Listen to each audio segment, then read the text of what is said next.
Sir आहा दिखाई तो पड़ेगा नहीं क्योंकि इंटरनल चेंज है वो। ये ध्यान से बढ़ेगा सर और इतनी ऊंचाई तक पहुंचाएगा आपको ना। कोरोना तो बहुत दूर की चीज है सर। ये समझदारी दुनिया के किसी कॉलेज में नहीं मिलती। 10 दिन रहकर आइए, लिख कर दे दूं अगर आपकी जिंदगी ना बदली तो।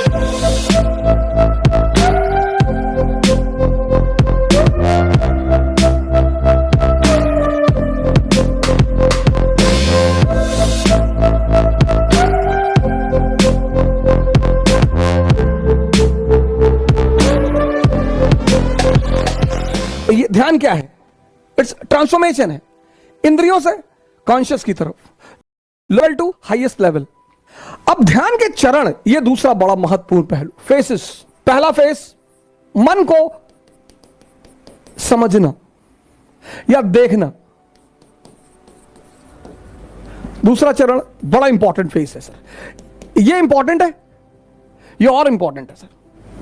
अब मन क्या है, कहां है, ये किसी को नहीं पता सर।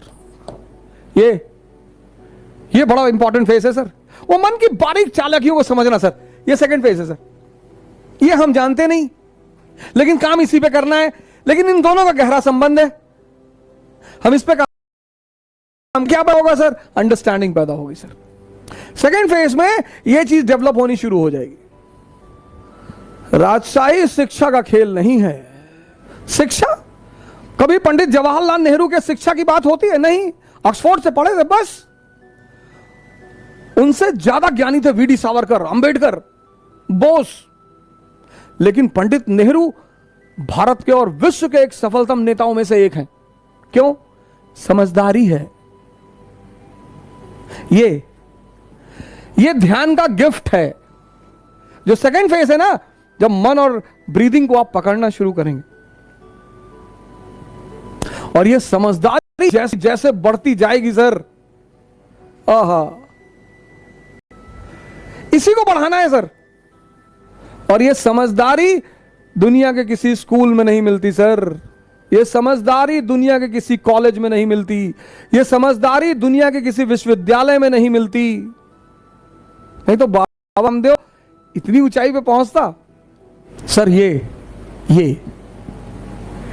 राजा बनने के लिए यह जरूरी है सर।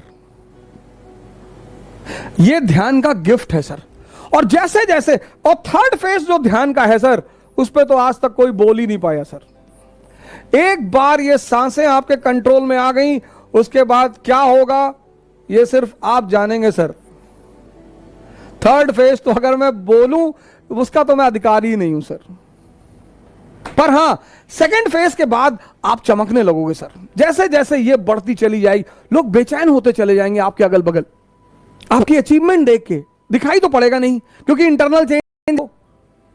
भाई आप जिम जा रहे हो, बॉडी बन रही तो बाहर से दिखाई पड़ रही, लेकिन जब आप ध्यान कर रहे हो और अंदर चेंजेस हो रहे हैं, कहां दिखाई पड़ेगा सर? ये बढ़ाइए सर। ये ध्यान से बढ़ेगा सर और इतनी ऊंचाई तक पहुंचाएगा आपको ना। कोरोना तो बहुत दूर की चीज है सर। सर ध्यान करिए सर। सर इस देश में इतने विपासना सेंटर है सर। विपासना, इतने सारे विपासना सेंटर हैं। अगर आप किसी गुरु के पास नहीं जाना चाहते सर, ये विपासना सेंटर कोई चार्ज नहीं लगता सर। आप बस गूगल में डालिए विपासना। आपका कोई भी धर्म हो सर, आपकी कोई भी जाति हो, आप यहां जाइए सर। 10 दिन रहकर आइए, लिख कर दे दूं अगर आप जिंदगी ना बदले सर। आप नहीं जाना चाहते ना किसी गुरु के पास, आप यहां जाइए सर। अगर आप 10 दिन रुक गए ना सर, सिर्फ 10 दिन, घबराइए मत सर।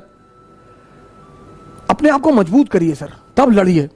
बिना मजबूती के अगर आप लड़ेंगे सर, कैसे जीतेंगे सर? सारा खेल मन का है। और 3 तरह के मन है, एक दुर्योधन की तरह, एक कृष्ण की तरह, एक अर्जुन की तरह। दुर्योधन की तरह उसको तो भगवान भी नहीं समझा सकते सर, उसको तो जाना ही है। अर्जुन का सबसे बड़ी क्वालिटी यह है कि वो एक अच्छे इंसान को अपना गुरु चुनता है।